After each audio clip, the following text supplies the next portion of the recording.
yanda ake trading din binary option based on price action. Anan idan market yayi kasa na samu rejection daga engulfing key level din nan, zan tafi da bias in price reject na tafi da bias anan saboda market dina anan an samu fake breakout.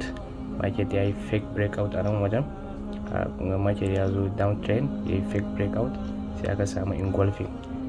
Market yayi fake breakout based on engulfing, bayan market ya dawo mun key level din engulfing din da na samu rejection sai na tafi da bias.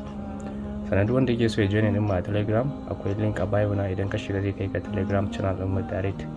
Sannan wanda yake son amfani da wannan broker, idan ya register da link dina da deposit din da ya kai $50 zai samu 200% bonus. Ma'ana idan ya sa $50 zai samu $150 wanda zai trading da shi. Sannan idan kana so ka dinga trading based on price action kamar yadda muke yi, akwai Hausa price action din mu, shi ma yana link din. Kun ga yadda muke wannan